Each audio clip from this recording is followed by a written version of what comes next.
Good morning student. मैं हूं मोनू सिंह और आप देख रहे हैं ओम साई कोचिंग चैनल। आज मैं एक छोटी सी कहानी सुनाने जा रहा हूं जिसका नाम है नौबत खाने में इबादत। यह कहानी यतेंद्र मिश्र के द्वारा लिखा गया है।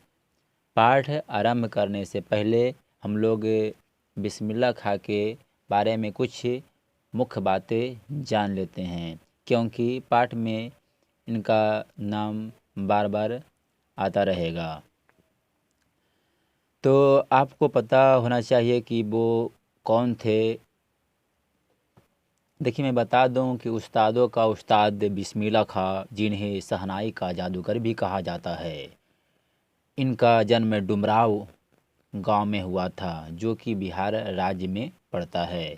इनका जन्म 21 मार्च 1916 ईस्वी में हुआ तथा इनका मृत्यु 90 वर्ष की आयु में 21 अगस्त 2006 ईस्वी को हुआ था तथा इनको 2001 ईस्वी में भारत का सर्वोच्च सम्मान भारत रत्न प्रदान किया गया।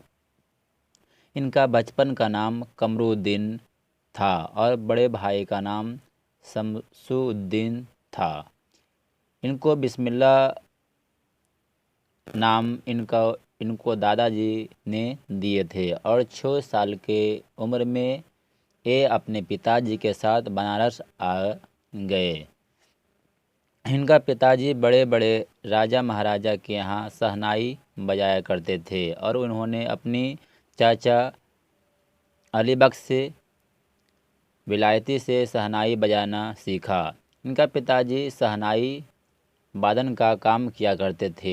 बिस्मिल्लाह खां का कहना था कि जो करेंगे वो यहीं रह जाएगा, यानी कि इनका कहना था कि धर्म जो होता है, धर्म को अलग इन्होंने कभी नहीं अलग नज़र से देखें।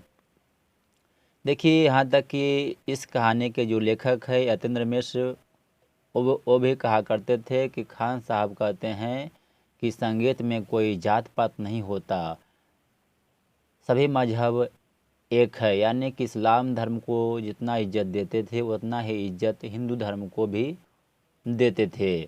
उनका नज़र में हिंदू मुस्लिम एक ही समान लगता था। वह जाति को विभेद नहीं करना चाहते थे। इनका मृत्यु पर राजकीय सम्मान एवं एक दिन का राजकीय शोक भी देश में रखा गया था। 1947 ईस्वी में जब लाल किला पर झंडा फहराया जा रहा था, तभी बिस्मिल्लाह खां के शहनाई खुशियाँ का उपहार बांट रहे थे। देखिए, इनका जो सारांश था, इनका जो डिटेल था, इनका जो कुछ बातें था, प्रमुख बातें मैंने बता दिया। अब चलते हैं कहानी की ओर। देखिए, कहानी का नाम है यतेंद्र मिश्र के द्वारा जो कहानी लिखा गया है उसका नाम है नौबत खाने में इबादत। देखिए, नौबत खाने कहते हैं जहाँ बैठकर मंगल ध्वनि बजाए जाते हैं, उसको हम लोग नौबत खाने के नाम से जानते हैं। बात रहा इबादत, तो इबादत के मतलब होता है पूजा या आराधना। बिस्मिल्लाह खां का बचपन का नाम जो था अमरुद्दीन था। इनका जन्म बिहार डुमराव में हुआ था और वह बनारस से जब 6 साल के थे तभी आ गए थे। अपने पिताजी के साथ बनारस जब आए थे तो पता होगा कि इनका जो बनारस जो है इनका नानीहाल था। उनका बिस्मिल्लाह खां का 2 मामा थे जो उस समय भारत में मशहूर वादक थे। यानी कि वो भी इनका मामा जो थे वो भी शहनाई वादक थे और उस दिन पूरे भारत भर में इनका मामा जो थे विख्यात थे। इनका 2 मामा थे, आपको याद रहे। सन 1916 ईस्वी से 1922 ईस्वी के आसपास हम लोग एक नए टॉपिक का चर्चा करेंगे, जिस टॉपिक का नाम है नौबत खाने में इबादत। देखिए, इस चैप्टर का जो लेखक हैं उनका लेखक के जो नाम है यतेंद्र मिश्र।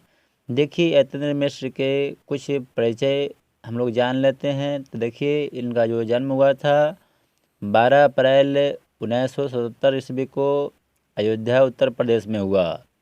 इन्होंने लखनऊ विश्वविद्यालय लखनऊ से हिंदी भाषा में एमए किया। इस समय ये अर्धवार्षिक पत्रिका साहित्य का संपादन कर रहे थे। ये साहित्य और कलाओं के संवर्धन एवं अनुशीलन के लिए विमला देवी फाउंडेशन का संचालन 1999 ईस्वी से कर रहे हैं।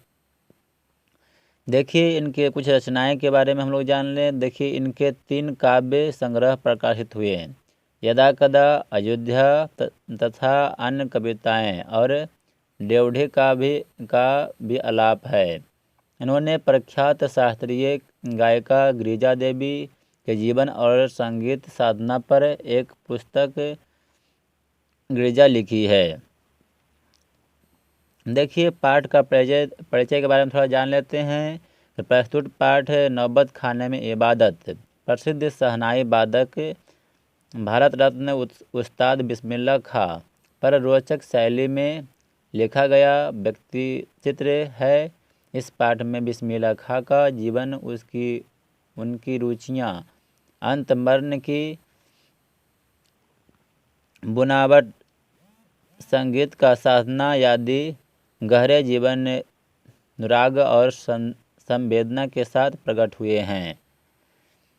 देखिए अब चलते हैं पाठ के सारांश की ओर। देखिए मेरे पाठ के सारांश में है कि प्रस्तुत पाठ नौबत खाने में इबादत में शहनाई वादक उस्ताद बिस्मिल्लाह खां की जीवनचर्या का उत्कृष्ट वर्णन किया गया है। इन्होंने किस प्रकार शहनाई वादन में बादशाह हासिल की, इसी का लेखा जोखा इस पाठ में है।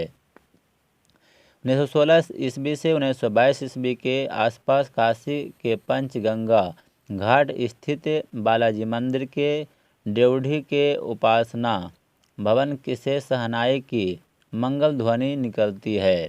इस समय बिस्मिल्लाह खां मात्र 6 साल के थे।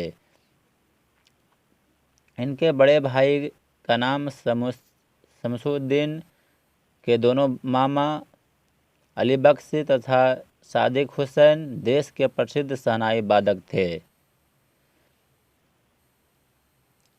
देखिए उस्ताद बिस्मिल्लाह खां का जन्म डुमराव में एक संगीत प्रेमी परिवार में 1916 ईस्वी में हुआ। इनके बचपन का नाम कमरुद्दीन था। वह छोटी उम्र में ही अपने ननिहाल काशी चले गए और वही अपना अभ्यास शुरू किया। 14 साल की उम्र में जब वह बालाजी के मंदिर के नौबत खाने में रियाज के लिए जाते थे तो रास्ते में रसूलाबाई और बतूलाबाई का घर था। उन्होंने अनेक साक्षात्कार में कहा है कि इन्हीं दोनों गायकी बहनों के गीत से हमें संगीत के प्रति आसक्ति हुई है। शहनाई को शाह ने अर्थात सुशीर बाधों में शाह की उपाधि दी गई है। अवधी पारंपरिक लोकगीतों और चैती में शहनाई का उल्लेख बार बार मिलता है।